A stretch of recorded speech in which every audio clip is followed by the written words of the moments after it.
Adventures calling, treasure awaits. Join us on a journey, let's open the gates. Welcome to the pod where the treasure is found. X marks the pod, let's gather around.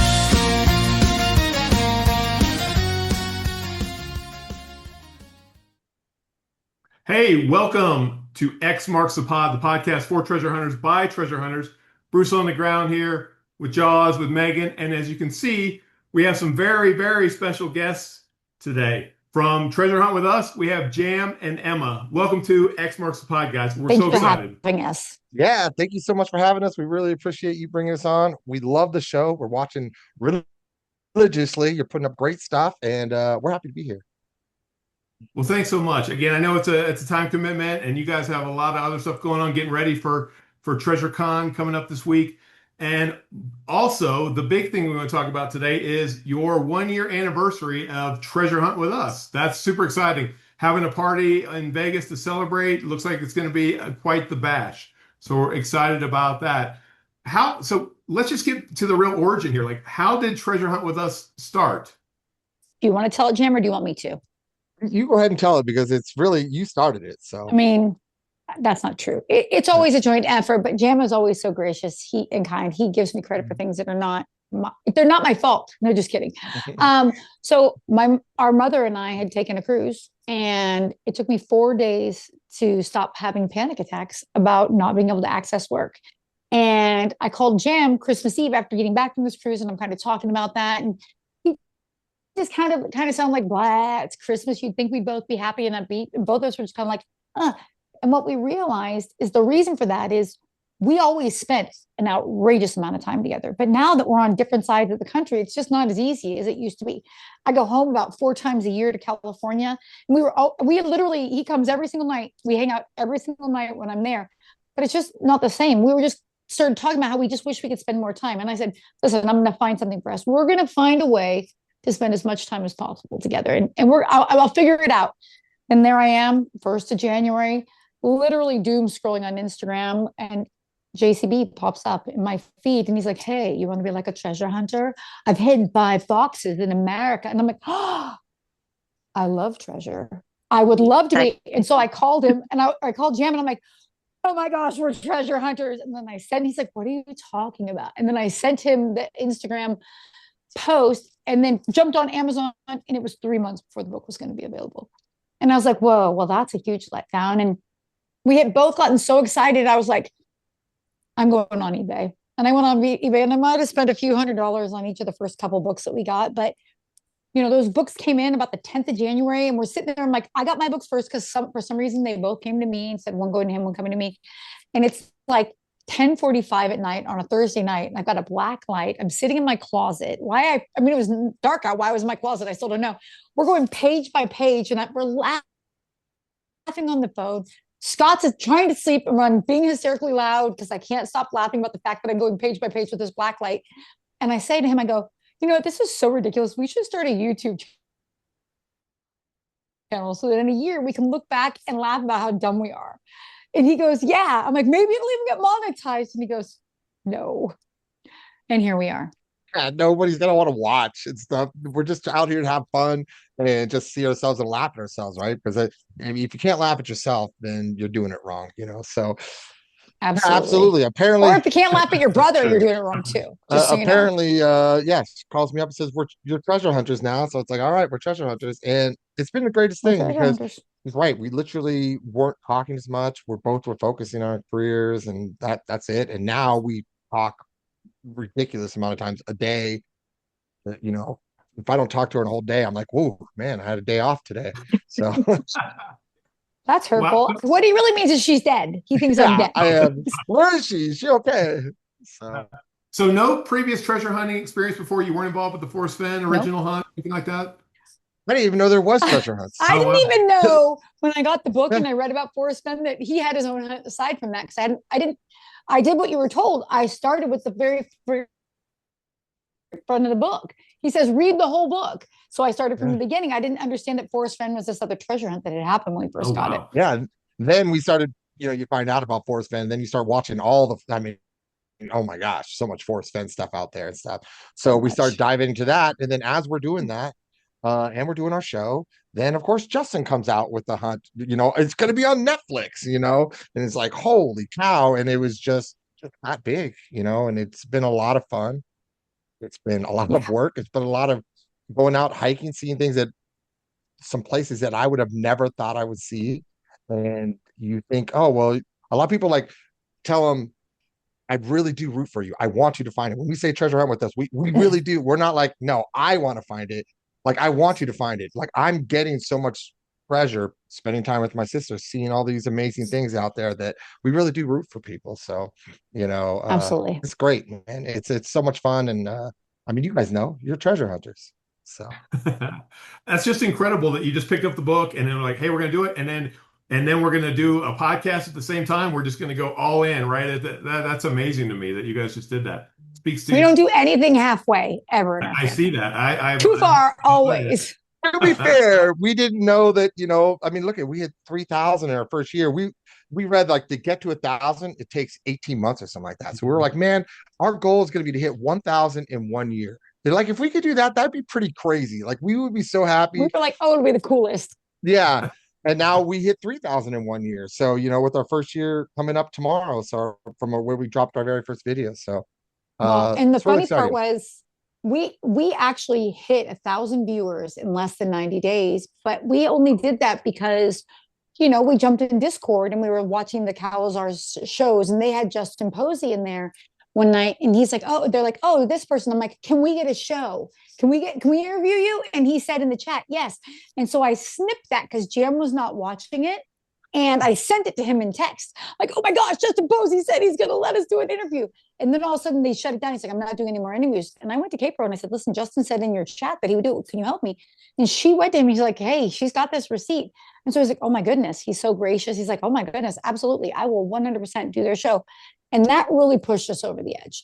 And then that got us involved in the Dylan book signing event. And then that just kind of kept going and going. And no, then we got the JCB interview. So his jump actually made us go a huge jump in viewership, which then we said, look at JCB, we just did an interview, watch it. You can see this is how our interviews are. And look at the jump we've had, and we're continuing to jump. And they were like, yeah, we'll put you on. And then he gave us another really big jump. So we got really lucky. Right. So a lot of it was great just pure timing luck. happening on our like lucky timing happening. I mean, we put in a lot of work too. Obviously, well, that's what I was going to say. It sounds like you're out there, you're putting things out there, and opportunity. Luck is when opportunity meets motivation, right? And you guys obviously are motivated to do some stuff. So, yeah, wow, that's just amazing how quickly you've grown your podcast. No experience at all podcasting before, no experience. Now you're the top of the heap you're the OG boots on the ground treasure hunting podcast.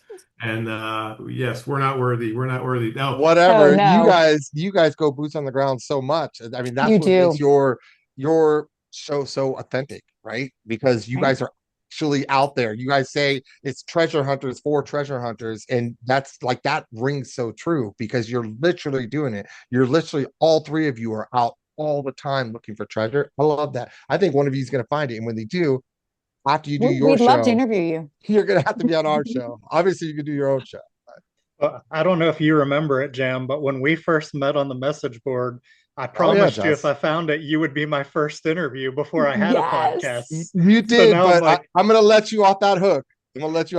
You obviously get your own first interview. So you'll have to do it with Bruce. Number two. Be like, Bruce, it was in Arkansas. Now what are you, I owe a lot of money if it's in Arkansas. So I don't know. We put new thumbnails up on our for our episodes, and I for episode 2, if you want to check it out, I have one of me of Jaws and Megan finding the box in BNR and me throwing up $100 bills and crying. So BNR, that's hysterical. But I know it's not going to happen, so I'm okay.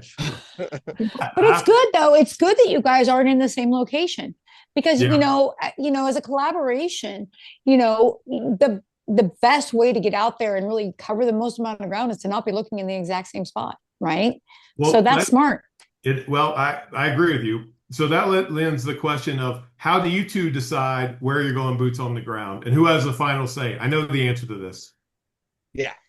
Emma has the final say and stuff like that. So, I'm the older sister. Oh, I get to be the boss. Yes, get yes. kids out of the house. I had kids in the house. One was just going to college this last year. She just finished up high school. So proud of her. She went off to college and stuff like that. And my son was just starting high school. So she gets to go a lot more than me. So she gets to say, well, this is where we're going. This is where we're searching. And I'd be like, that's fine, but you're not going to find it because you're in the wrong He spot. does say that sometimes. And I say, maybe, Yeah. you don't know. You don't know. Yeah. Well, But how does that work out with solve methodologies, and how are your approaches similar, or how are they different when you come to approaching a solve? it usually works out like with him saying, I told you so. But No. also, No, it honestly, it's like we are really good at saying, let's keep an open mind. So like when it's like, I thought this meant this, I never thought about that. A lot of times people get in their head where, no, this is what this means, and I'm not going to be flexible on it. And we tell each other, you have to be flexible. And if I get like that, and I do get like that sometimes, she has to go, you're being unflexible on this, and you're not really looking at it. And I have to go, you're right, let me look at this, and then we can move forward and stuff like that. Because a lot of our solves, we work together, you know what I mean, to get to the place and stuff. So we see, because we think differently, even though we're a lot alike and stuff like that. Completely different skill sets too, for like the way we analyze things. Like he's super mathematical and analytical, and I'm more instinct, like crazy. Instinct or theology, and like my whole job is to hear what you're saying and see what you actually mean. Like, even though your words don't mean what you're saying to me, I have to know what you really mean by that. So I'm able to use some of that. And so far it's gotten us 0 treasures. It's not working. Don't be don't be like us. But we're having a good time finding it. Now, and here's the other thing too. And I'm sure you guys have experienced this. The number of times we've been like, wow, this lines up and this lines up and this lines up. And we've got like a 90% solved. We're like, how did we miss this? And I step foot on the boots on the ground and I'm like, nope. The number of times I put my foot on the ground and I'm like, this is not where it's at, blows my mind. Are you good at that? Are you good at making that call early on now? I know I struggled with that when I first started, like I trying to make it fit, thinking it's going to be it. But then at some point I did get to the point where I'm like, just like you, like I show up someplace. I'll still look. Like there was, gosh, what was the place we went to that had like it was in your favorite place, Bruce, but it had like there was this thing about some kind of flower. I can't remember. It's been about 8 months. Irby in Arkansas. In Irby, yeah. So there was this thing about the church. There's like a church. There's an area. We got there, and I'm just like the church where locals show up, right? So a church makes a lot of sense. And there was a place by this, and I don't know if I'm allowed to say that. Am I allowed to say that now? Yeah. Okay. So there's actually a daylily, and it's very rare, and the name of the daylily is a Coltrane lily. I don't know if you guys know that. So this is exclusive. We've never even talked about this on our show. The Coltrane lily. You're hearing it here first. About 100 feet or so away from the church was an old ruined house that had Coltrane. It literally says Coltrane lilies at this place. And so we were like, oh my gosh, it's got to be there. And so we spent a lot of time near that. And money. Area. Don't forget the money. We spend money too. But here's the thing. So Scott, who's my husband, he's part of our team. We have a few people. We have Scott, we have Casey, we have Janet. We have people on our team who work on these things besides us. But Scott's like, listen, I put this together. And he gave it to us. And I work every other weekend. So I'm on call all the time. And he's like, I'm so certain it's there. I actually was talking to Megan around this time. He's like, I'm so certain it's there. I'm like, okay, I'll book it, but I have to work while we're there. So he's like, I'll go get a Starlink. So this is when we bought the Starlink. The Starlink became the most important tool in our tool belt, right? So he goes and grabs a Starlink. We fly in, we get there. I put the Starlink up top. I'm doing pre-qualifications. He's out there hunting, looking all around. But I walk out there and there is so much barbed wire in this area. I'm like, I just can't believe that John would put himself in this kind of liability, right? Because there's a lot of liability that comes with a lot of barbed wire, right? And it was super hard to get your car there. I mean, it was like you needed to be off-road. We came across water. I mean, I always rent a 4-wheel drive so I can always get to places. But I'm just like, there's a lot of things about this that make sense, but there's just as many things now that we're here that don't make sense. And so there was this moment where Jam and Scott and I all kind of were screaming at each other because I'm like, we need to hit a backup spot. Like you can't show up at a place and just be there for 4 days and not have a backup. And it's not that I don't believe in the solve, but we have to always have a secondary and even a tertiary spot to be looking because money is on the line. And so if you don't have an abundance of money, which, we're very comfortable, but we don't have we don't got money to throw away and go hunt on things, right? The one piece of advice that we came back and we said in our next show was, listen, guys, if you're going somewhere, have a backup. Have a backup plan for that area. That doesn't mean your solve's not good. It just means that in the event you get there and it no longer makes sense, you're not wasting your resources. And it's not even about I have to have another perfect solve. I have to have another area around there that I can go to and be like, does this feel right? Because you get to a place and you'll start learning it does not feel right. So like so if Hemden Hollow. Yeah, Hemden Hollow. We knew right away, but that doesn't mean Lost Valley Trail, you know what I mean, didn't feel right or something Sneed's like Creek. Or exactly. So I think Could that's you just say important. that again about Hemden Hollow? Just say it out loud. So it's not in Hemden Hollow. I don't believe that 100%. it's in. I don't believe that it's in Hemden Hollow, but I do told her it wasn't believe. in Hemden Hollow. But I do believe Hemden Hollow may be a pointer. I think that the one thing that John does uniquely is that he'll bring you to an area to draw attention to other things. And I say that because that's how treasure hunting works. Nothing is going to be like, it's gone are the days of the X marks the spot, right? Because we aren't pirates, we're treasure hunters. And maybe, unless you're looking for the Appalachian footpath box, the X marks the spot's going to be a little bit different. It's got to be more nuanced, right? And a little bit more elegant than that. And what I find is so interesting specifically about that Pokemon story is, and it's funny because I don't think the same way about it today as I did then, but what I find so interesting about it is he really builds a map for you in that story. So that if you can find the right location to start, you can absolutely get to that treasure. You just have to figure out what he's actually saying. And so far we have no clue. I think we have clues. I think that where figuring out where locals turn up from time to time is the biggest challenge on that one. Because there's so many options. Oh yeah, so many options. I mean, right away I was thinking a funeral because he always talks about hauntingly gorgeous or whatever, hauntingly beautiful. And so you think a cemetery, I mean, not a funeral, a cemetery and stuff. So, and there's a ton of cemeteries on the Buffalo National River, which is where we were. I've moved off of it because I don't believe it's on NPS land. That's just me personally. She still believes it's on NPS land. So we still I think it could be just because of some of his responses. Oh, okay. Yeah. Well, very good. So what other boxes have you searched for besides Pokemon? And I know you've done, well, go ahead. I'll let you tell me what boxes you've actually been on boots on the ground for. So we've actually done Pokemon, Lion's Share, and Past and Future, and the Appalachian Footpath. Right. Okay. The only one we haven't done yet, and we're actually working on, which is going to be the one I'm working on the most right now, is the Forest Bend. So where I'm looking snowed, we'll just wait till sometime this summer. I'll be going out for Forest Bend, but that's the only one we haven't done for that. We've also looked for obviously Justin Posey's, multiple locations. We've done a lot of smaller hunts too, like the North Carolina pistols and things like that. So yeah, for sure. Yeah, we try to do as much as possible. Where's your Forest Bend all that? Are you in Colorado? I'm on the border. As of now, I'm on the border of Colorado, Wyoming. Okay. So yeah. All right. Well, come visit me when you come to Colorado. Yeah. Is that where you are? In Colorado. Yeah. Colorado. Oh, nice. I'll be out there soon. Our sister lives there. Yeah. Oh, very cool. Sounds good. We'll have to get together. So the sister isn't a treasure hunter with you? Nope. In fact, Jam and I, we talk about our other brother, J-Mo, who is a marine biologist. And he's like all in, his whole life, he wished we'd hike. Like all he wanted was for us to hike. We're like, ew, no. Who would want to do that? Let's go play softball. Let's go bowling. Let's do this. Let's do that. Let's play football. Yeah. He's like, let's go hiking. We're like, oh, you're so stupid. And now he's like, I would have hid treasure. Scott said it too. I would have hidden treasure if I didn't known it had got you hiking.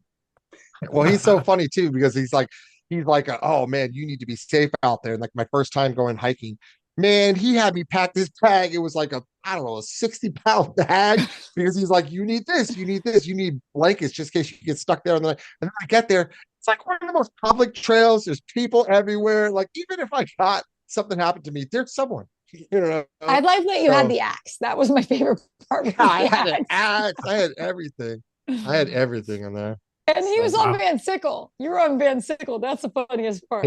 yeah, that was funny. With an axe. All right. With an axe. And I thought it was gonna be cold. He's like, you're gonna freeze. I had so much warm clothes, and it was 55 and beautiful.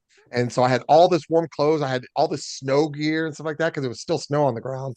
I didn't care, but it was a lot of fun. Well, because you get excited, right? You just once you kind of feel like you've got something, you're like, oh, I just want to get out there. I'm so excited to get out there and see it and like be part of it.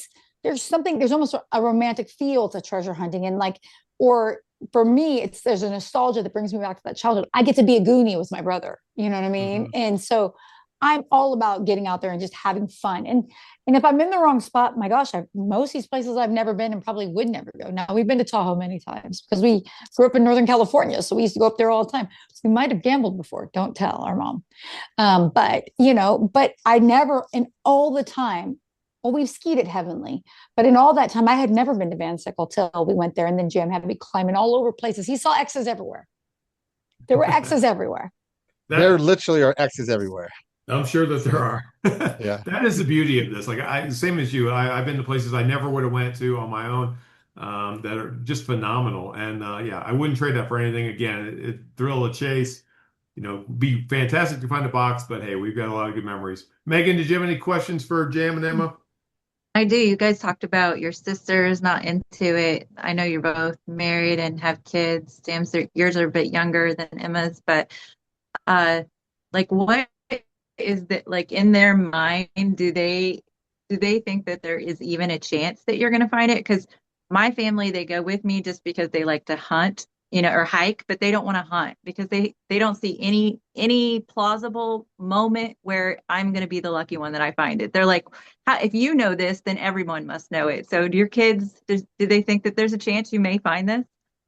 Well, I mean, I think everybody we know thinks we're going to find it because we are the kind of people who in my life. Well, but we're the kind of people who decide we're going to do things and it seems very undoable. And then we do it. Like we start a YouTube channel. Like people were kind of naysayers in the beginning. Like, what are you doing?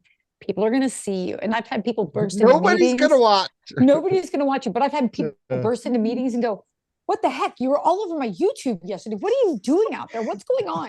I mean, so like, it was kind of like, I was like, oh my gosh, like hiding and stuff like that in my real life. But I think our family expects us to find treasure. I think they're shocked we haven't found it yet. And so now they're like, what's taking you so long? Yeah, kind of the attitude, like, why haven't you found your treasures yet? You shouldn't you have all of them by now? That's really their mentality. Not that they want to help, not that they want to join. They definitely they wouldn't hate a piece of it, but they don't, they just expect us to find it. Yeah. Yeah. Are you surprised? Like let's like picture you guys at Irby last year. And I think you probably were there when there was snow on the ground. I ran into a snowman and I fully expected that it was you who built that snowman there. But so didn't you think that you would find it that day? Did you expect it to go out this far? I thought that we were all smarter than this. And what I don't think that I took into account is that these people who've created these hunted for years. And now when people are like, what do you mean you haven't found the treasure yet? I'm like, the Forest Bend hunt took 10 years.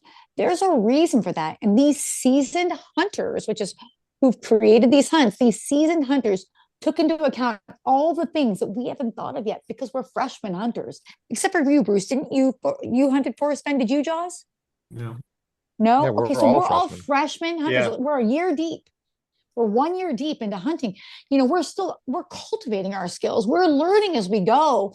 And I can't wait until someone finds a box so that we can hear the solve because I'm wondering what we don't understand yet. There's clearly a piece missing, but I feel strongly that once that piece clicks, then that next box of JCB is going to go and then go. And I think he thinks that too. And his siblings think that. I know because we met them at a meet and greet. Right. What's been most surprising, like through this year in the actual hunt for you guys? Ooh, I think it's the people. What about you, Jam? For me, it's I didn't expect to meet so many people and make so many new friends. Yeah, I mean, if we're talking like what's the most surprising, yeah, it's meeting all these people, just seeing the generosity of this Oh yeah. community and how much they give. It's like insane to see how they all just want to give back. It's like how many Right. people that we are like, hey, we're giving something away. We're not really trying to make profit off of treasure hunters, right? And so we're giving everything we get, we try to give out, and they win the prize. They want the prize, but they have another person that they know on Discord or whatever, and they really want to give it to them. It's shocking how many times that happens, and it's just Or the so. number of Or times things are sent to us. Like I get yeah, boxes all the time. I'm not sure why we give away my address. Maybe it's because yeah, I'm the only one we believe will mail things back out. But like, I mean, hold yes, on. I'm going to grab something to give you an example of one thing that somebody sent me, and we gave four of them away, but I kept one for myself because he insisted. Hold on. yeah. I love it. Yeah, so I think ultimately that was a shocker. When it comes to actual treasure hunting, I thought Justin's the way he was talking, the way it seemed, I thought he That's wanted right. it over soon. So I was shocked when that wasn't found. And now it's like now you gotta once you realize they're not gonna be found, now it's like, okay, now I need to dive in and we're in this for the long haul. And so that was the most shocking part is having to switch from going, I think this go quick, because if someone's gonna find it. If I know it, you know it, everybody knows it, right? Right. So from that mentality to this is the long haul, there's gonna be something that I find that nobody else found, and that's why I'm gonna find it first. So Do you Well, think any of and the boxes are closer now?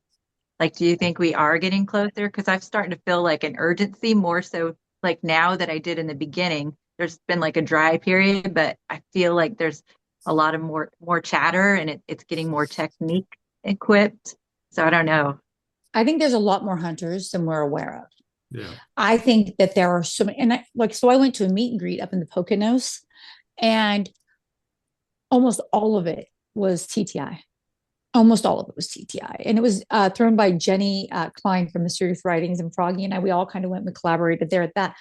And first of all, so fantastic to meet people, like I said, but all of those people, and they all kind of networked, and it wasn't about Discord and it wasn't about Facebook. It was about like other ways that they had found and knew each other. And then now the ones that didn't know each other had kind of met up, and now they were, and it's like, I just think that there's a network of people out there that are not necessarily represented, or maybe they're watching shows but not saying anything. Because let's be honest, like Discord can be a little crazy, right? Facebook can be a little bit opinionated. Reddit, I'm too terrified to even go on Reddit. I don't have any presence there they're because they're not like, bad.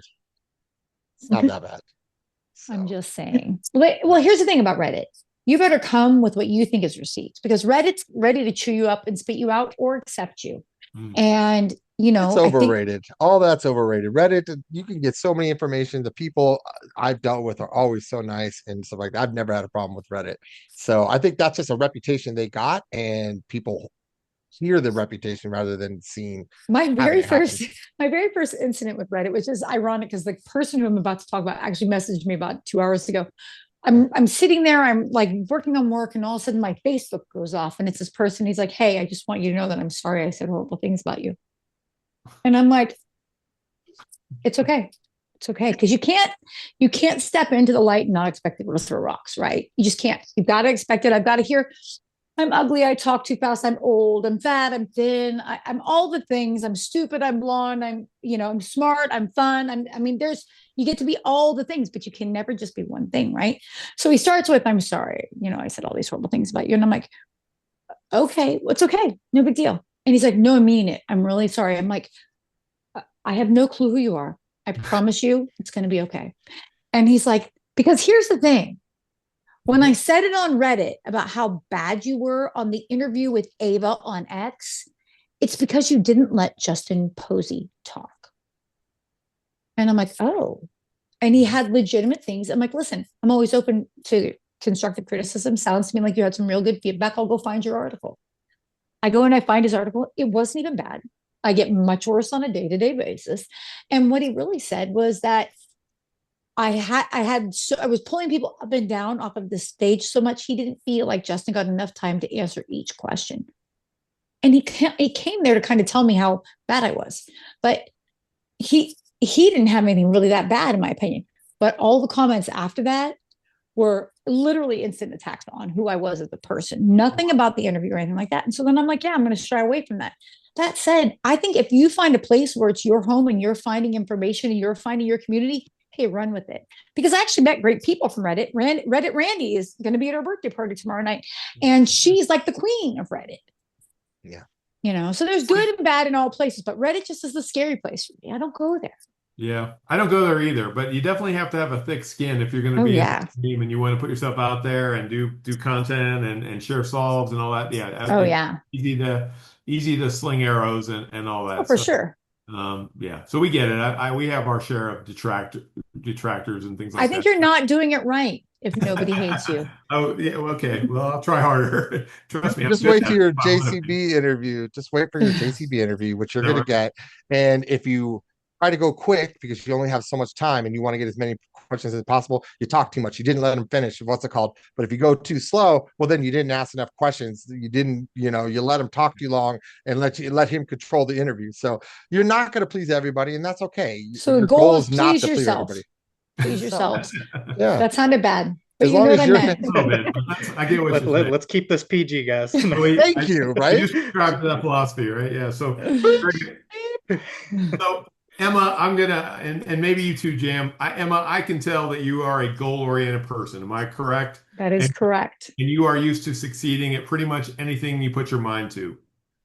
I just don't like to see failure as an option. Right, exactly. So what I want to ask you is, how do do you look at treasure hunting as a binary? Either I go out there and I find it or I don't. And then is there some, how do you deal with that, or is it an issue? Like, I know that's for me is a huge one. Like, I feel crushed sometimes when my solve doesn't pan out. I'm curious how you guys deal with it. Are you guys similar in that mindset, or does one of you have to talk the other off the ledge? How does that work when you're sold on a place and you don't find it? So the very first boots on the ground we went to, I was 1000% sure I was picking up a lox. Why would I go there if I wasn't, right? And as I'm crawling down Hemden Hollow, because like I said, it was in the Buffalo National River, kind of just beyond, like where oh my gosh, I can't think of the woman's name, where the little cabin is, Ma something. I can't think of her name right now. I'm so sorry. I thought for sure that's exact spot where it would be. And then it started getting cold, dropped about 20 degrees in about an hour and a half. And I didn't have it. And Scott is literally grid searching and I'm grid searching and we're really doing our best. And I'm like, but I don't understand why it's not here. Right. And so I'm really grateful that I did not find it, because that single moment taught me, it taught me to have a little bit of humility, which is not something I have in abundance. I would say this, I always expect to find it, but I'm always aware that it may not be there. Now, I will tell you, there's times I get to a location and I'm like, I still think that this could be it. It's just such a vast location that it's going to take more than my time that I've got there. So there's two places in the BNR that I have to go back to because it was just so vast. And knowing what I know about a couple Pokemon things, I've got to go back to two locations related to the BNR this summer or this spring. I can't go in the summer. It's just too hot for me. But I like to believe this, that even if I go there and I'm checking it off that it's not there, that's not a failure. That's a the next. I can move to the next thing. I can refine the search and find the thing that I'm missing. I ask myself to zoom out. I'll take a break from it. I'll work on a different box. I'll come back to it. But I have to give myself some grace with treasure hunting, because Scott is an example of someone who, when it's not exactly where he thinks it is, he's like, I'm never treasure hunting again. Oh. This is the very worst. I can't believe I've wasted this time. I'm so stupid. I'm this, I'm that. I'm like, whoa, that's not true. These are hunts, very intricate hunts created by hunters who have had a decade to think about how they would do this. And so why would it be easy? Right. Like, they don't want it to go quickly. There's subterfuge to an extent. I really don't believe that there's red herrings intentionally. Right. Mm-hmm. And there's so much supposition. Like John can say, this is a black and white issue. And what people hear is there's absolutely zero black and absolutely zero white. There's only gray. And other people hear it's only black or it's only white. Like, you've got to have resilience in this. And I think that as somebody who is very binary and who is very goal driven, my goal is to have fun. My goal is to provide, information to our community. And my goal is to not give up when it gets hard. And so as long as I'm doing those things, I'm able to move on. Very good. I totally agree with you there. It's definitely the first couple times you go out. I think it's just once you kind of get that, like we're not going to have success every time. We need to temper our expectations a little bit. Because I'm like you. I'm pass fail on all these things, and it's everything, tough. right? Right, on life. Life is pass fail. So, Jam, any different approach to that, or how you deal with it? Yeah, I mean, here's the thing. Let's say you go out to Alabama. Oh my gosh, it's right there. I didn't even see it. Now that I know that it's what type of container it's in, or you found it. Guess what? I got 4 other of those treasures. I got another Justin Posey. I got a rock. I got a Chad Bird rock full of it's a geode. crypto. It's a geode. Yeah, geode. It's like if I didn't find that one, I'll find the next, and I'll learn from that. So I don't ever take it as a failure. It's not a failure until you give up, right? Like you don't fail. Like whatever you set your mind to, if you don't succeed, well, you don't fail unless you stop trying to succeed, right? So you go out boots on the ground. I didn't find it. Did I fail? No. I fail if I say that's it, I'm done. Now I failed. As soon as I say I'm done, I'm not searching anymore, I give up. I'm not going to try to find this. That now I failed. It's only a failure when you stop because nobody's found it yet. So I could still find it. So I just say, hey, it wasn't here. That's okay. Then let me go back, see where I messed up. Oh, now maybe it's here. Let me go look here. And I don't ever look at it as a failure. You only fail when you stop trying. So that's how I see things. Very good. Appreciate the perspectives on that. Josh, you got any other questions for him? Yeah, so one thing I have in common with y'all that you probably don't even know about is I am also working on these boxes with family. Don't really talk about it on the channel, but my father-in-law and I have been working on these together for over a year now. That's awesome. It's been so much fun and like just a blast. Like the relationship that we've grown over the past year because like we were family, we talked, we did stuff together. But I'm in the same boat as you, Emma. Like I found this random video of JCB online talking about this book, and I'm like you. I grew up. I love Goonies. That was my favorite movie ever. Yes. Second favorite movie, Stand By Me. The kids go out looking for the body. I just saw that for the first time 6 months ago. Oh my gosh, that's one of my favorites. And so I've always had that inside of me. And so I was like, when I saw this book, I was like, I got to get into this. This looks fun. And so I started following the hunt. I didn't even buy the book at the beginning of it. I just followed the hunt. I followed the Discord, Reddit. I was looking at everything, and I was like, finally, my wife was like, just buy the stupid book. So I bought the book. It came in. I called my father-in-law. I was like, hey, how do you feel about this? And so we just started reading the book together and talking through clues. And, we've been doing this now for a year together. And just the two of us, like the relationship, like we talk every morning before I start work, like 5, 6 in the morning, we're texting back and forth, talking about stuff. And so just to see that develop, like, do y'all have things that you've seen grow between the two of you since you started this? I mean, yeah, because at the end of the day, we're not just hunting together, we're now business partners because this has turned into something that's so much bigger than we thought it was going to be. We've had a lot of opportunities come to us that we would never have imagined would come our way. So I think that the thing that was interesting is watching how we would do business together because our fields are vastly different. Like I'm in mortgage lending and he's in IT, and like people go, well, that matches, but it really doesn't. And we're different and similar, if that makes sense. But I think the thing that's really, at least for me, Jim, and I never want to speak for you, even though I always do. The thing that's the most shocking to me is how effortless it is to hang out with my best friend. And like how you forget, like your siblings are often your first friends. And for me growing up, Jam and I have been best friends our lives. We're not very far apart in age. We always had each other. But living so far apart, I think that people forget that distance does not have to be a detractor for relationship. We just have to find reasons to communicate.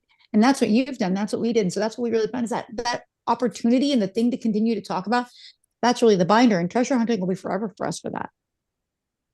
Yeah, I mean, we get to spend time with each other, and we grew up together through our whole lives, and we've been so close, and we've You know, her kids do something, I went and did something like that. My kids do something, she does. You know what I mean? It's like we've always just been so close in everything we've done our whole life. So we weren't spending as much time together, and now we are again. Like you said, messaging every day and talking every day. But it's not even just that.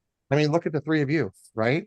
I mean, Bruce, Jaws, and Megan, you guys weren't friends before this. And Yeah. now you guys are doing a show And we're together, still not. you know? Yeah, I didn't say you're friends. I just said you're doing a show together. No, we spent 5 minutes treasure hunting together, and that was it. That's all it took, huh? Yeah. That's all it took. No, but it's important to realize it as, I mean, think about the hundreds and hundreds of people you know now in treasure hunting and stuff like that. And Bruce, I don't know if you've been to any of these events and where you're gonna meet just an insane amount of treasure hunters, you know, and they're all like-minded. They all want to talk about treasures. You're gonna be shocked how many people talk about their solves and stuff like that. It's okay. Here's what I say. People go, why do you do a show and you're talking about your solves and stuff? Because you're not gonna believe me. That's Fuck it. exactly right. Yeah. It's That's not in exactly right. Alabama. I don't think it's in North Carolina. Do you believe me? No. You're gonna be like, okay, you're an idiot. I'm gonna, Oh. they're both. Everybody's in love So with their it's- own solves, and I Oh, learned for that early sure. on because I was in the same boat. Like, I don't want to share anything. I'm scared that someone's going to immediately run to my location and grab the box. Now I'm like, I think it's in Crayer Nature Preserve in Alabama. Go get it. You know? All right, And everybody's like, no, right. no. Right. Oh, Like, are you yeah, crazy? Or Yeah. else there's You know, it's somebody out funny. there who's just digging through that area going, Bruce said it's here. I can't wait to find it. I Yeah, have you had a now have few one DMs. person. I have a few DMs from people who have actually gone out to Crayer as a result. I haven't given like the Yeah. specific of where exactly Oh, I yeah. think it is, but yeah. Anyway, but yeah, you're right. It's everybody. I'm excited. This is my first event as a treasure hunter ever. First, probably ever convention ever. Oh, really? Nerd alert. Yes, yeah. Not a con I've never guy, been to I a guess, con of but, any type I'm very either, to be honest. I'm like, Yeah. but I've been, the first meet and greet we went to was in Dillon, Montana for Justin Posing. It was just a small meet and greet. It was before the book signing. And Jim it said something. Somebody walked up to me and they're like, he's like, why are you doing this? Why would you give away your solves? Are you just reporting the news? I'm like, well, no, like I'm getting it out there so that people know whether or not it lines up with what if I tell them something that saves them thousands of dollars? What if I tell them something that helps them commit to coming out here to come try to find it? And then they find it, you know? We really would Well, be happy for someone finding it. yeah, my very first solve, I knew someone searched my location that I found. It had the over, the under, the in between, and stuff like that. I was all over this. I was positive it was going to be there. And someone said they went there, and it was so disappointing, right? It's like, oh man, it's snowing. How can you go there? Then I thought, well, it's snowing. You probably couldn't find it. And so I went out there. I'd actually been there twice. You couldn't resist it. You shoot video every time you're out. And then I came back and like all these rocks were like brown rock, gray rock, brown rock, brown. And I'm like, gray rock, is it just wet? What is going on with that rock? And we had video of it, and I had to go all the way back out just to see that it was wet. They're all brown. So, yeah. No, He's So not joking. what's it for called? But 5.5 hours because I didn't trust that Jaws checked one rock I saw on GPS. I'm like, that rock, it looks like something. And yeah, had to drive 5.5 hours to see one rock. But I mean, there's something in that, right? And like you say, your family will go out to go do the hikes and stuff like that. Someday your kids are going to look back at the time you took them hunting and maybe they'll laugh. But if you find a treasure, they'll be like, remember how we're hunters, Mom? Do you remember that, Mom? How we're hunters, you know? Yeah, wait till the grandkids get in school and say, my grandma was a Nice. treasure hunter. yeah, my Oh, good, Jim. I was gonna say like Lou B's coming out, and I think he's bringing his son. Yeah. So what's it called? And if you saw Golden Greed, his son was like in the back, like Oh, yeah. And he's like Father- this, he's like, I love that son because I'm like, oh man, I can relate to that. My son's like, stop recording me. You know what I mean? Or stop, he doesn't like that and stuff like that. So I can relate to Lou B and that happy family and stuff like that. And I can't wait to see he's grown now. He's no longer little kids. Like these people are no longer little kids. So it's gonna be really well, cool. it took to see them the 5 transition. years to shoot that show. And people don't realize it was right. such a Wow. great length of time from all Well, and those Forrest Gump videos people. were from like 2017 even. So that's 10 Yeah. years ago, almost. So, It's so crazy. it's all crazy. So What? So Megan talks about like seeing a rock and then jumping in the car. What's the most impetuous you guys have been with a solve where one of you came up with something that you're like, we got to go now? I did that one day when the first time I looked at the Alabama solve or the Pokemon box. I was looking at it and I go, I think I know where this could be. And I'm telling my wife, I go, hey, I'm going to Alabama. And she's like, when? I go, 8 o'clock tonight. So don't. I had booked a flight and everything. Like that was the most like I gotta go. What's for you been the most like let's go? First one, I think. Ooh, you think the Very first one? first one. No, I Hamden think Hall. We barely had the book, and we were going through that chapter, I was and we were driving to like, go "Oh play my Super gosh, Bingo in South Carolina when we found that, but that's not, in my opinion, that's not the most impetuous. which one? Which one?" So for me, I think it's so we had been to Montana and Scott and Cynthia from Golden Greed and I had been hunting in Montana. And we came home and 2 days later, Justin Posey posted that somebody had been within 100 feet of his treasure or 200 feet of his 200 feet. treasure. Yeah. And I had Yeah. just gotten back. And we have, in my opinion, a pretty amazing solve for that area that I will continue to hunt when there's not snow on the ground. 2 days later, I was literally back. I want to say I spent like $1,500 on that plane ticket to get back on a plane and go out there, only to be called back by work. I was supposed to be off for the weekend. And literally the very next day, I was there one day. I hunted one day and had to get back on a plane and come back home. And it was like, oh my gosh, but that was probably the most impetuous. But well, I mean, also the lilies, we were not Yeah. going out. Here's the thing, we're not really good with impulse control. We're just not, we have zero. Like, it's not true. Jam has 2% and I have 1, and I have all my children are grown, and so I got some dogs, but I have in-laws. So I just hand my dogs off to my in-laws and we jump in a plane, we jump in a car and we go. And we don't even hesitate. I talked about them getting an RV. They were going to buy an RV and this summer and just RV around and all stuff. over. And I'm like, no. And they're like, why not? I could do some remote work with the Starlink and stuff like that. But yeah, they were gonna get an RV. So that might have been their most no, I would say the Coltrane daylilies more than anything. It wasn't Hamden Hollow. There's you read about Hamden Hollow, they say it's like walking up the Empire State Building. Like it's a brutal hike and stuff like that. I'm like, there's no way you put it on that hike and stuff like that. And so we didn't think it was on Hamden Hollows. We thought you had to take Hamden Hollows as that's part of his thing, right? You pass this rock, you do this, you get hemmed in and stuff like that. And then you go to the rock in the center. So we felt like it was part of it. But I was like, there's no way if that's part of it and you have to walk that hike, it's going to be brutal. You know what I mean? And so, and we didn't really know how to use certain tools back then. We didn't know that you were supposed to like import download your trail. We didn't know because we didn't know. And so we got you'd lost. Lose signal. Yeah. And then I'd lose signal and then I'd get it back. And so what many of should the have been trails 3 miles there and back ended up being 9 miles coming back up Sneed Creek Trail.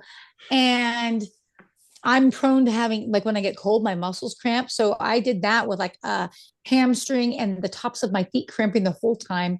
I was like, I'm never hiking again. I hate treasure. We get in the car. I got warm. I'm like, okay, we can do it again in a couple weeks. But in that moment, it was just like, this is the worst decision I've ever made. I'm literally lost in the woods trying to figure out how to do this. And I really wouldn't change it for anything in the world. But I do think that that's the funny part is when you're like, out there and you're like, why did I think this was right? But then you get home and you're like, what a great experience. And like some of the trips that we've had, man, like I said, beauty in a way I've never seen some of the beauty. I didn't expect it to be that beautiful. And, so I really enjoyed that part of it. So one question, Jam, I know you just mentioned going to the events and meeting the people and everything. Yeah. We're getting a little short on time. The big reason we wanted to have y'all on here was to celebrate everything that's going on with you.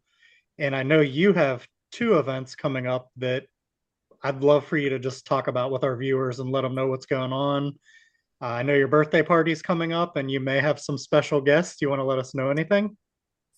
Well, yeah. So tomorrow at the Gold Spike in Las Vegas, right off of Fremont Street and stuff like that, we are going to be there from 7 to 10. Come on out and stuff like that. You don't need a ticket, just show up. And there's gonna be lots of people there. A major hunt creator, Chad Bird, hunter officially going to be there. Cynthia's going to be there. Lou B's going to be there. Maybe some other gold and green cast, which I'm not going to mention, might be there. You're not going to want to miss out. You're going to want to come out and have a good time. Bruce is going to be there. Bruce on the Bruce is going to be ground there. will be there. Yeah. Bruce on the So, ground. yeah. And Eric then, from of One course, Clue Short will be there. Eric, that's right. Froggy So, will be there. Froggy. There's so many people, so many names that if we continue to list, you'd be like, oh, I know who that is. Oh, I know who that is. But again, this community that we've all become a part of, they're showing up for our 1 year anniversary or birthday party, as we call it, because it's a celebration. And we can't wait to have some cake and hang out with our friends who got to laugh with us for the last 12 months as we made complete idiots of ourselves on camera. Yeah.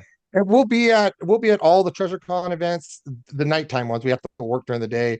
We'll be there the daytime one, only the poker tournament, but we'll be at the TreasureCon. Emma's going to be at the book signing. So if you're at the book signing, she'll be there. And then of course, March 27th, which is the 1 year anniversary of Justin Posey. What's it called? We're doing Beyond the Map's Edge for Justin Posey and the Golden Greed miniseries. Right. So it's the docu-series. How do you say that? I don't know. Limited series. There you go, Bruce.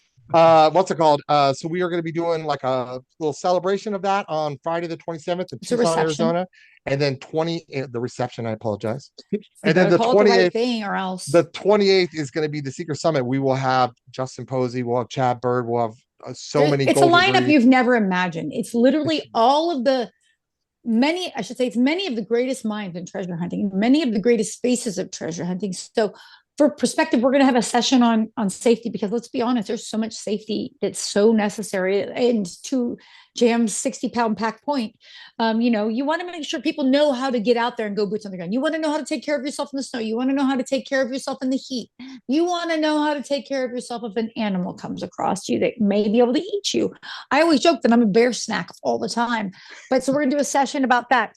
There's going to be a session about how to utilize AI and technology in, hunting.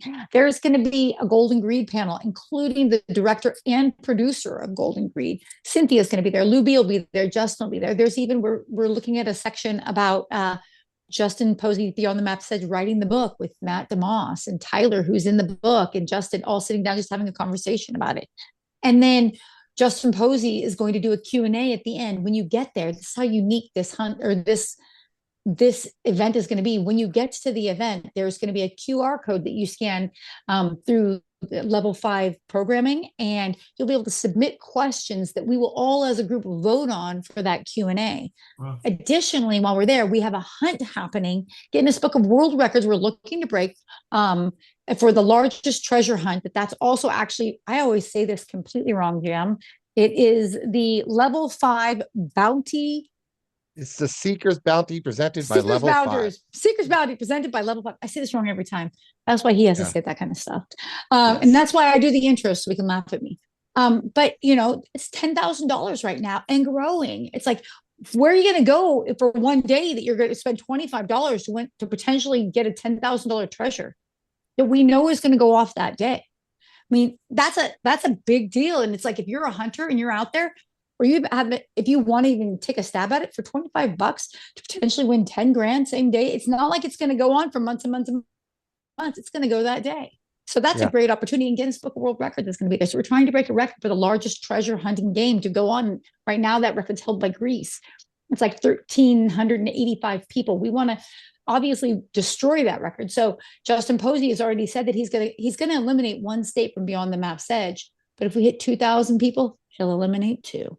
And some people are happy about that, and some people are sad about that, but I'm excited about that because narrowing the field only gets us all closer.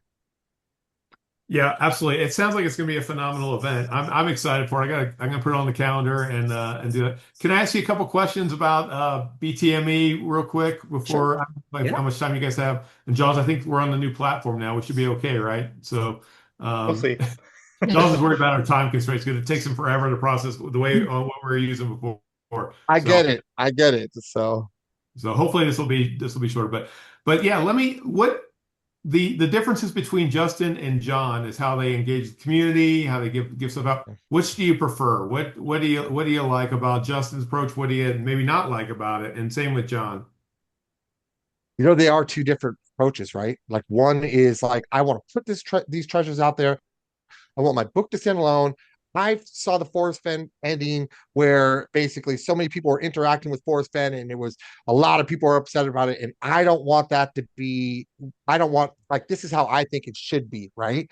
And so he's doing that. But I think what happens is a lot of treasure hunts want some kind of interaction. They want some. So I think that sometimes that he can be a little too gone, you know what I mean? And then he comes back, and when he really, and he does a bunch of good interviews, and there's a ton of interest in it. So I think it's important for there to be some kind of interaction. So Justin's given tremendous interaction. Not that it's better that way, right? Because now you have people that are going to say, "Oh, well, he's talking so much, and I'm not maybe getting all the information, so maybe it's not fair to me, or something like that." So there are two completely different ways to doing it.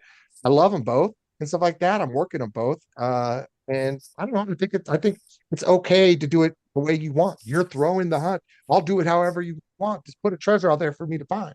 So Well, I think too that they had, like, when you look at them, the big difference is they had different kinds of hunts, right? yeah. So John's hunt was very different, very solitary compared to Justin's hunt, which he did with his family and with his friends. So he hunted with his brother, he hunted with his friend. And so you have these two very different kind of hunters. It makes complete sense that they would throw hunts in alignment with the kind of hunting that they did. In the beginning, I thought that Justin's hunt had like more soul, but I think it's because his book has more of like a, here's who I am. To find the treasure, you need to know the hunter. And John's hunt was kind of like, here's some facts, go use these facts to find this treasure. And then we met John's siblings at one of the meet and greets up in Asheville, and you realize how human and how funny and how charming he is, but you don't know that if you don't interact with him. And then we started having these interviews, and he is so hilarious, and he loves watching all this stuff, and he's having a great time. He really is just kind of protecting his bubble. And as that solitary hunter, now that doesn't shock me anymore. I just didn't see he it also before. he also has kids. He loves Yeah. being a father. And He so does. he wanted to give back. That's what he did. He gave back by putting this treasure out there for all of us because Right. it changed him. It allowed him to grow doing the Forrest Fenn hunt. And now he wanted to give that back to everybody else, to get Sure. everybody out. And I truly believe that his family, you can just see what great people they are. And Oh, they're that's fantastic. that's what he is. And you talk to him and you interact with him and you're like, oh, this is a really good guy. He's a loving, caring guy. He's a family guy. He wants to focus on his family, but he wanted to give also. Justin doesn't have the kids like that that are maybe like, oh, I need to focus my time here. You know what I mean? Kids can, I know what's it called. Sometimes she has more freedom than I do because I have, kid commitments. So I understand the differences of the two. And I think it's okay for them both to do it I think it's completely logical for them to be different. And I think it makes it better because one hunt may be more in alignment with what you're looking for, and one hunt may be more in alignment with what you're looking for. And there's no reason that it should be negative. Not that you're saying that, please don't misunderstand. But there's no there, but people do try to put a spin that it has a level of negativity that they're so vastly different. It's not. They're just different. I've yet to like read a single book, and I've got many. Like when I find out there's a hunt out there, I buy the book. I read the book. I'm always like I have TTOKA. That's dark. That's dark. Beautifully written. Dark. I don't know that I could ever find that treasure because it's very nuanced, right? I just got the Hope Chest, which is another amazing chest or amazing hunt that's going on out there. Kind of reminds me of Ready Player One. There's levels, right? There's so many different kind of hunts. And what I would recommend for people is if you're in a hunt and it doesn't feel right for you, don't quit hunting. Find a different kind of hunt. Because there are so many different kinds of hunts out there. And these are two big examples of big dollar people. Well, and Chad Bird, another multi-million-dollar hunt, completely different hunt. And I actually said to completely Scott, free, 100% free, multi-million-dollar hunt out there. Well, we don't know. We don't know how much that was. It's a high value hunt, we'll say. So. Well, here's the thing. So it's logical, 15,000 cryptocurrencies. It could be any. You can have one that's worth 0.009, but it's definitely worth that he's had for years. Okay, fine. We'll say that's good. He's called a multi-million-dollar hunt before. He said that. No, he has not. He said it's a very large hunt. He's very careful about that. So okay. Okay, sorry, I won't label his. Okay, so we have this other large hunt out there that is completely Very free. large. Yes. Very large, large hunt out there that's completely free. And I would argue it's probably going to be the easiest of all the hunts to execute the liquidation of what you find. Right. So you think about that, you think about like you're going to find a box of gold if you're looking for Justin's thing. Well, now you got to liquidate that gold. You've got to liquidate a golden dragon bracelet. You got to liquidate. If you find the Forest Fen box for John, you got to find a way to liquidate an olive jar. You know what I mean? Like how do you actually, sell these things? Like, what are you doing? Are you taking it to an auction house? Are you doing this? Are you doing that? It's just, I would argue that Chad Bird's hunt is going to be the easiest to liquidate if you wanted to liquidate to get the funds. You take the crypto and you cash it out. Like you run with the money. That's what you do. Yeah. Charge it, So no, you're good. But I mean, I think that makes it very interesting. I just think that you have all these, I mean, really anybody who's doing a treasure hunt, most of them are in it just to give back, and they don't have to do it. It's time consuming. It's, people bugging them, it's not like someone's like, hey, you know what? I want to be bugged every day, all day, so right. I think that it's okay for them to do it their own way. And I love the way they're both doing. I love the interaction with Justin. I love the interaction with JCB. I love the interaction with Chad. And I think they're all just different. And I think that's great because it gives you variety, like Emma said. Yeah, for sure.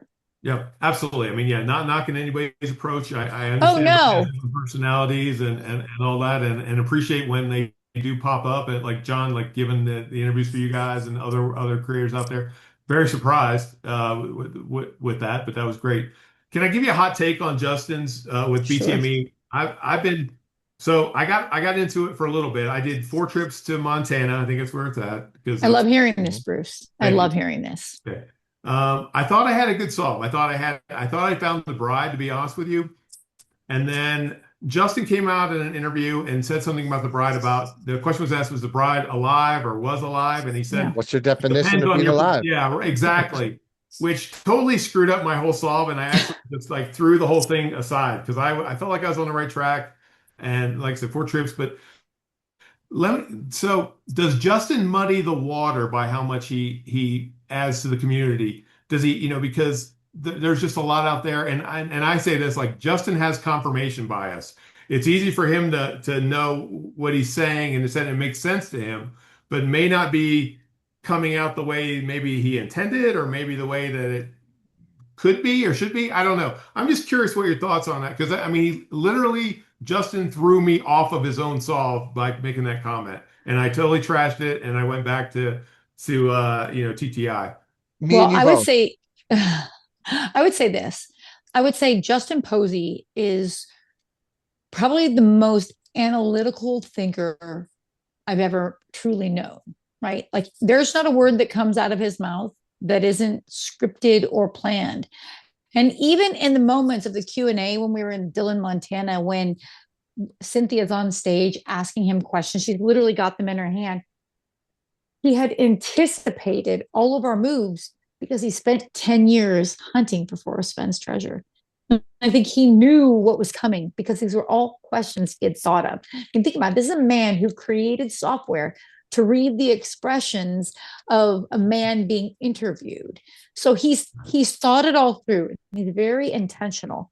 And so what I would say is that I don't know, I wouldn't say that he talks too much or too little, but I would say that when he talks, it's important to listen to not just what he says, but how he says it. And so like the live and alive portions, like the debate on that is mind blowing to me. If all of a sudden that blew up your solve, but make sure that it actually blew up your solve. Go back and listen to that piece again and ask yourself, are you listening to the question with bias, or is he giving you the answer that may or may not be in alignment with your actual self? Because the number of times I think I've heard it one way, I go back and listen to it again, and you'd be surprised the amount of time I have spent listening to Justin Posey talk. I go, wait a minute, that's not how I heard that last time. And so he's very intentional with his words. I would encourage everybody to listen to those words for what they are. All right, fair enough. But Jam, you said he blew yours up, so I'm really interested to hear you. Yeah, and here's the thing: is I'm glad he did, because clearly I was on the wrong track. It's like I'd rather. It's like when they go, "Oh, I'm so worried about him eliminating a state," and but then what if he eliminates my state? Great. Like Right, right. if JCB That said happened it to him. wasn't in, if JCB said it wasn't in Alabama and Arkansas, wouldn't that make your jobs a lot easier? Because clearly you're wasting all your time in the wrong place. So please don't let me waste my time in the wrong spot. So, but yeah, I thought when it said return or face, right? You know, he's all about the train conductors, and with the train, they have a what's it called? A 20-degree split. When the train comes off, it actually rotates, returns her face, find the place, right? So I was thinking it was part of a train. Train was part of my solve. And then he said, I consider train a man-made structure, therefore it wouldn't be near a man-made structure or any part of it. And so I'm like, well, that sucks. But it didn't suck because it's like, that's good. What if I'm still working that? You know what I mean? So is it bad to muddy the water, or is it like, thank goodness now that I can refine my solve and make it correct rather than waste my time? What if he would have never said that, Bruce? You'd still be in Montana. You We'd have wouldn't be in we probably Alabama. have met in a You'd be in field, Montana. Bruce. We might have met in Yeah. Dillon somewhere for some Yeah. at the bookstore and Oh yeah. Yeah. so Gracie's Grail. But It's a I good would also thing. say this. I would also say this.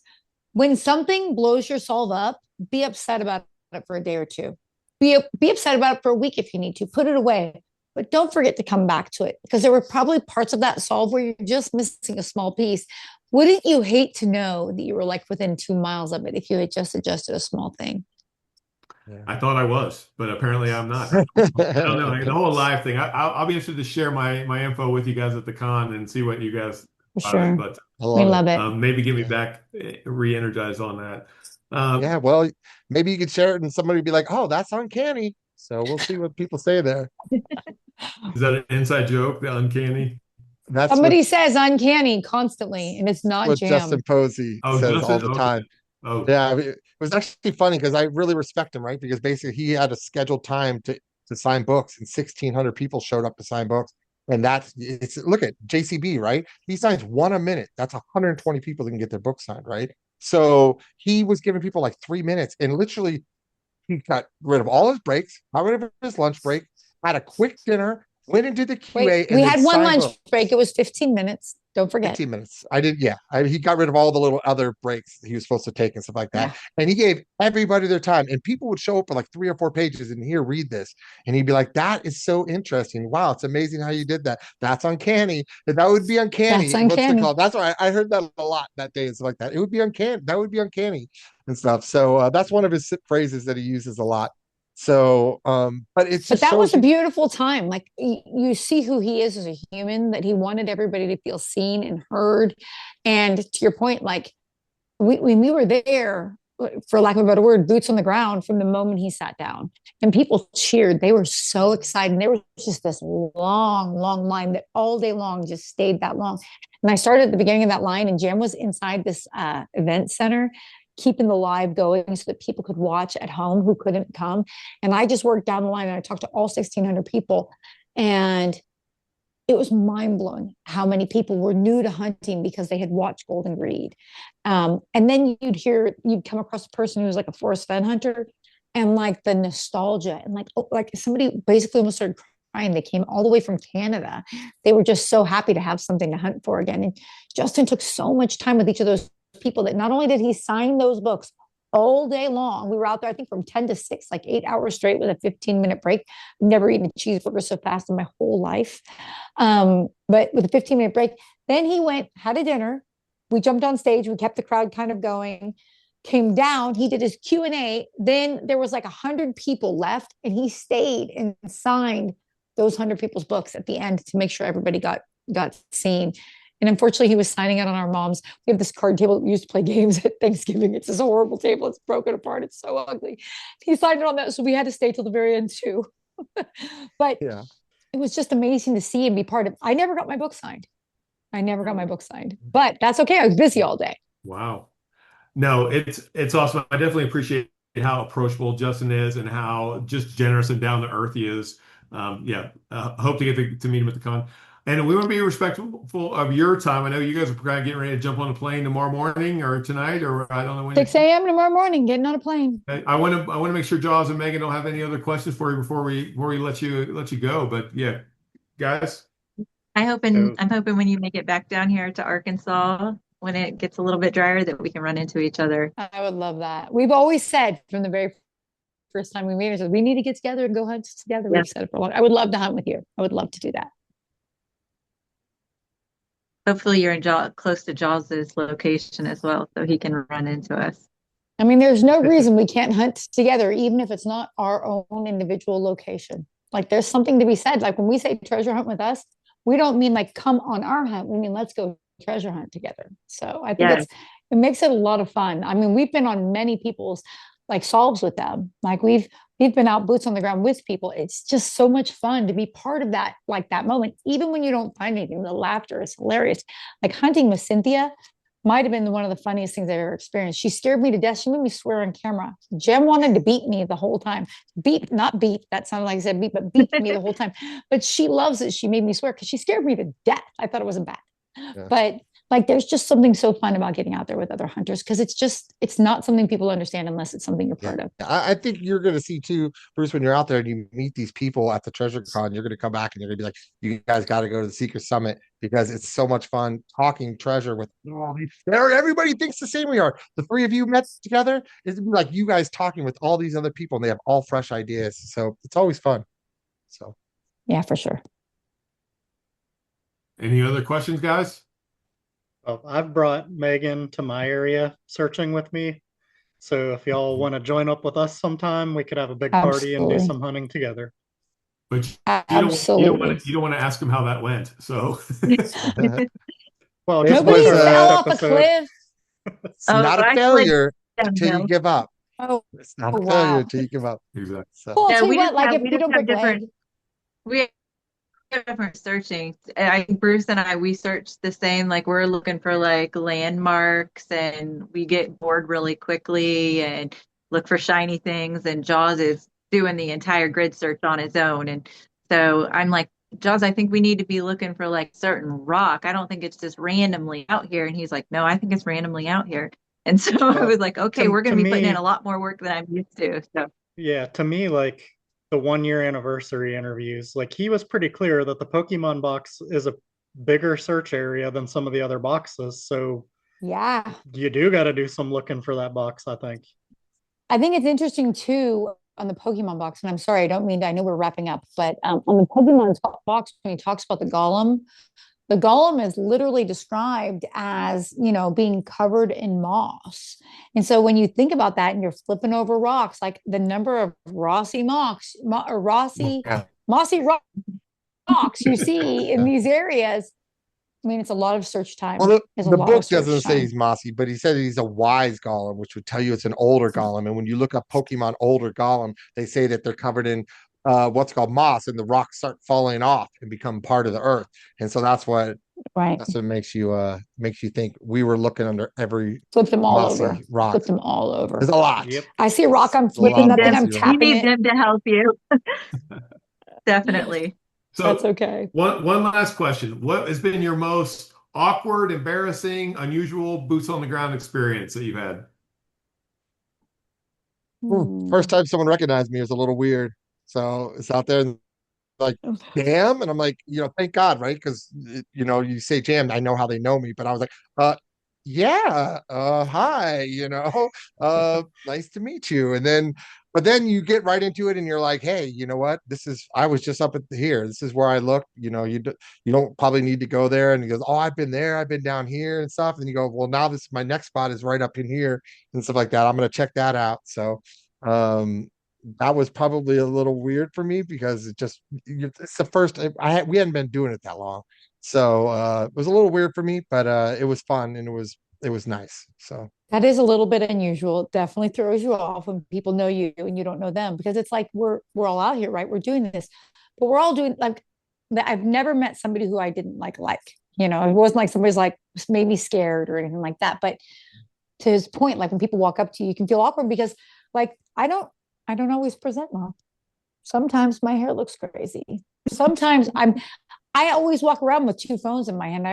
This is my whole life is 2 phones, one for work, one for personal. So I might be in the middle of talking to somebody about their rates and all of a sudden someone's like, Emma, oh my gosh. And I'm like, so it's like, there's that weird interaction, that weird divide, but it's so great when people meet us. It is a little awkward, I think, for them and for us because they don't want to interrupt us. And then you're taking pictures and like I'm telling you, Always interrupt us. Always interrupt us, We- even if It's my our hair is favorite part of crazy. all hikes. If I get to take a break from hiking and stop and talk and catch my breath, do that, please. So, Oh my gosh, you're what about so you? crazy. I'm curious. What is Yeah, yours? what are What is your your guys? awkward moments? Yeah. I had I was in Hemden Hollow searching for someone else, and I was about to die, and I had that moment where I was like, I'm never hunting again. This was awful. Like I Yeah. literally almost could have died here. This feels terrible. It was super hot. And Yeah. I was off trail. I get back up on the trail and a couple walks past me and I hear the woman say to the man, so what, do you think he brought a ladder out here and he hung that like 7 feet up in the tree? And I was like, oh, someone else is out here doing the same thing I'm doing. Someone else, because I've never ran into anyone on a trail before. Oh my You gosh, know, was really? treasure hunting. And I was like, and so I turned back and they kept walking and I was like, okay. And you know, and it revitalized me like, okay, you know, we could be in the right spot. We are doing things right. This is fun. We are out here finding treasure. It's not going to be easy. You can keep going. And so that was Awesome. I wouldn't call that an embarrassing moment, but yeah, it was pretty awesome It's like an now aha though. Yeah. Jaws ran into people on his spot before. And when I was there with him, there was someone we thought I recognized on the trail. And so I'm taking pictures like covertly of this man on the trail because he's standing there and I'm standing there and neither of us are budging. Like we're like standing our ground waiting for the other to move, like because we don't want that person to know we're looking for treasure. And so I'm taking pictures Right. of him, you know, pretending I'm taking pictures of him. I'm sending them to Bruce and to Jaws, and I'm like, hey, is this guy? Like, is he here too? And it wasn't. We contacted him. It wasn't him, but that was fun That's too. so funny. You did meet the JCB hunters out there, though, I right? did. No, we set Yeah. that up. Oh, We you didn't set it run up. into Oh, I each thought other. you just ran into each other. Oh, Oh, No, they invited me to their bonfire. So, and that's they're a lot more cool. fun people than I am. So we just stopped by and talked, and I let them have their space. But yeah, That's fantastic. they're always down in the BNR area, and so we always camp down there and hike as well. So we moved here to hike. Like we were hiking before treasure hunting, and so we're always in that area, and I think they were always there too. So. That's crazy. That's awesome though. I'm jealous. That area is so beautiful. What about you, Jaws? What was your embarrassing moment or aha moment? You can have either. So an embarrassing moment, not for me, but for my son he's gone with me on multiple trips to search. I have a 12-year-old. Our last trip up, the one where I happened to be there with Megan, thankfully she missed this part of the boots on the ground. We're hiking up this side of this mountain and he just starts, I need to go to the poop really bad. And I'm like, dude, we're like in the middle of the woods up on this way up the side of this mountain. Like, you got to hike all the way back down, buddy, and find a bathroom. Good luck. And he's like, well, let's go. And I'm like, no, man, I hiked all the way up here. I'm searching. And it was cold that day. And he had worn 2 pairs of socks and he squatted behind a rock and came home with one less pair of socks that day. He's gonna kill you when he sees this. and Oh, yeah, he's he gonna will. be so happy when He he shares sees it. this. He's gonna be like to his friends, yeah, my dad's got a YouTube channel. Yeah, he made me promise I'd never tell anyone. So sorry, buddy. Good job. Good job. It's your biological right to tell any embarrassing story. You're gonna know if he watches your show or not. So There you go. never says He's anything. probably listening outside my door right now anyway. Yeah. Bruce, what about you? I was unknowingly trespassing in Montana and got called out for it by the guy who owned the property. Oh no. Almost got and ran into a herd of cows on that trip as well. So that was fun. But the guy was super nice. I feigned a lot of ignorance and looking for fishing spots and things like that. So he was super nice and didn't shoot me, which was really good. So That's always very nice when they it don't is shoot good when you you. don't get shot. Kids don't get shot when you're treasure hunting. That's our community It's service. funny, depending on where you go in Montana, they're kind of used to a lot of us hunters. So if you go up to the Polaris area and they're really used to hunters at that point, I'm sitting up there and I'm like walking around and this older guy, he's like one of the cattle people. He's like, that's that Emma girl. I'm like, Jesus. thank you. Did you have to say it like you hate me? I'm like, Yeah. then I was like, oh my gosh, that cowboy knows me. Yes, yes. I was in They're the so Dillon Twin Bridges area there. Oh, I love Twin Bridges. Yeah, there's a Mm. place Right where the Johnson, all of them converge. Foot of three, friend. Feet Foot of three. Foot of three. Interesting. Yeah, buddy. Jam, Very interesting. Emma, Treasure Hunt with us. Thank you so much for being on here. We appreciate you guys taking the time to be on here. And thanks so much for what you do for the community. You bring so much energy, enthusiasm, and excitement for folks, sharing yourselves, sharing your experience, giving out a lot of cool gifts and things like that. And looking forward to the party tomorrow night for sure. And seeing you guys at TreasureCon. So thanks so much again. And we will see you soon. And for everybody else out there, thanks for tuning in and watching us. We appreciate it. And happy hunting. Till next time. Thank you. Bye. Thank you.